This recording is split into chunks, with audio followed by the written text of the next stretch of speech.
Antroji USEMA ralių Ukmergė diena dalyvius pasitiko puikiu oru bei dar įvairesnėmis trasomis, kurios pareikalavo maksimalaus susikaupimo. Šeštadienis prasidėjo 3 greičio ruožais įveikiamais po 2 kartus. Nuo pat ryto greičiausią laiko užfiksavo Klaudas Bučinskas, kuris vos 1/100 persvarą aplenkė Marką Buteikį.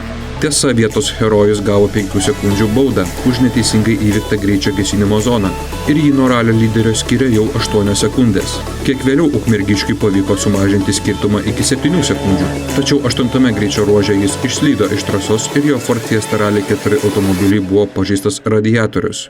Mano labai mini klaidelė, suveikė ne tas instinktas, kuris turėtų suveikti. Truputį išvažiavom į lauką. Ir tada nulaužėm bamperio apačią ir kevlarinis apsaugos priekis toks yra. Ir jisai užsilenkė ir mes kai užvažiavom ant žvyro, tai jis veikia greiderio principu ir mum pritaškė į radiatorių akmenų. Tai ko pasiekojo, mum prakirto radiatorių ir turėjom pasitraukti iš varžybų. Pasitraukus čempionato lyderiai, graži dvikova įsismarkavo tarp vyriausio ir jauniausio čempionato dalyvių – Aro Kvedaro ir Klaudo Bučinsko. 9 greičio ruože Aras perėmė lyderio rolę, kuri iki tol priklausė Klaudui. Į pietinį servizą 17-metis atvažiavo turėdamas 2 sekundžių persvarą. Patenkintas, su šypsena visus dopus važiuoja, viskas kaip ir gerai. Visi pakeitimai, kurie buvo iš testinio irgi padėjo daliaus, tai kaip ir viskas gerai, važiuojam toliau. Žiūri rezultatus kiek ar ne? Po dopą vis tiek įdomu, kiek ar atsilikai, ar pabėgai, bet šiaip kuo mažiau rūpinimas, tuo geriau važiuoju. Tai. Dabar lyderiauja, lengviau vytis ar bėgti? Manau vytis, pamatysim, dar neteko bėgti labai. Popiet čempionato dalyviams teko įveikti dar 5 numatytus greičio ruožus, kuriuose veiksmo netruko. Irmantas Buivydas nepataikė vieną iš posūkių, išlėkė iš trasos ir sugaišo virš minutės laiko. Panašu, kad didžiausią sekundžių dalį prarandam ant tiesiųjų.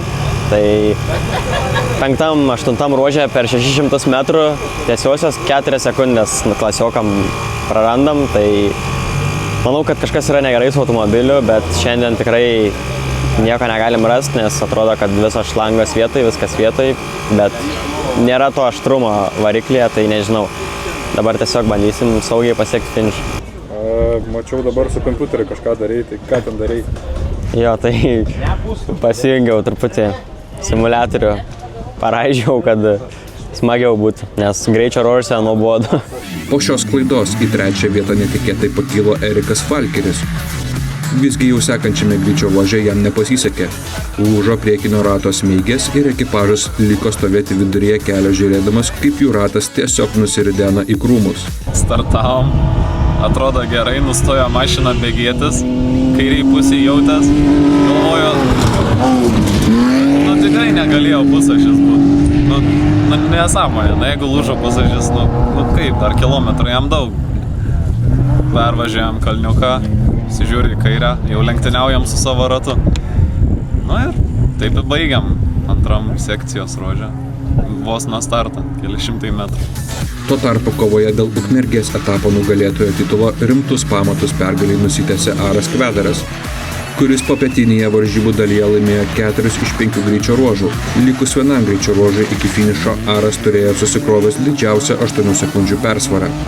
Nežinau dėl šito 11 taško, svarbiau, kad pasiimti bendrą įskaitą, bendrą patį, kad pirmoje vietoje būčiau. Visgi daugiau tai taškų lemia negu 11-1 tas taškelis, bet jeigu pasiseks jį paimti, tai irgi gerai. Visus taškus ant į sudėjo USEMA ralių Ukmergė organizatorių paruoštas finalinis beveik 18 km išbandymas. Finišo liniją kirtęs Klaudas Bučinskas taip ir nesulaukė savo pagrindinio konkurento. Ką tik gavom informaciją, kad Aras Kvedaras išlaužė ratą ir stovi. Klaudai, panašu, kad tu laimi šį ralį. Tai gal dar palaukim, kol bus tai patvirtinta tikrai. Palaukim balsų iš didžiųjų apylinkių ar kaip? Jo, net čirpuliukai. Sakau, šitas greičio ruožas, kur yra daug labai vietų, kur ką galim priveikti. Tai tiesiog suvažiavom saugiai. Kvedaras gal galvoja, kad pušinsimės ir... Irgi pušino? tikėdamasis jūsų Turbūt irgi pušinimus. O vietų ir slidžių ir visokių tai buvo nemažai. Nu, tai palaukim galutinio sprendimo, Jo, bet jo. preliminarus dalykai byloja, Labai gaila, jeigu taip atsitiko.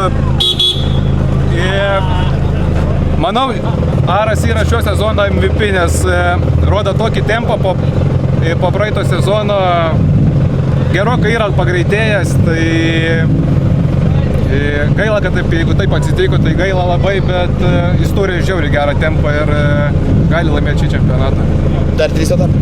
Taip, dar pusę čempionato. Netrukus pilnametystę švęsiančiam jaunuolių varžybos pasibaigė išlaužus ratą dėl vidinėje posūkio trajektorijoje pasislėpusio akmens. Nepasisekus jauniausiam čempionato dalyviai, antras liko Irmantas Buivydas, o trečias Justas Urbonas. Įvykus 3 etapams čempionate pirmauja Irmantas Buivydas, surinkęs 77 taškus. Į antrą vietą nukrito vos viename greičio ruože triumfavęs Markas Buteikis. Trečias net 10 greičio ruožų Ukmergėje laimėjęs Aras Kvedaras. Į kovą dėl istorinio prizo sugrįžo Klaudas Bučinskas, turėdamas 55 taškus. 2 taškais mažiau yra surinkęs Justas Urbonas, o paskutinėje vietoje rikiuojasi Erikas Valkeris. Įnirtinga kova dėl istorinės 80 000 eurų stipendijos ir galimybės startuoti kitų metų Europos ralio čempionate jau įsibėgėjo. Lithuanian Rally Ford Trophy kovos bus pratęstos rugpjūčio 8-9 dienomis Rokiškio ralyje.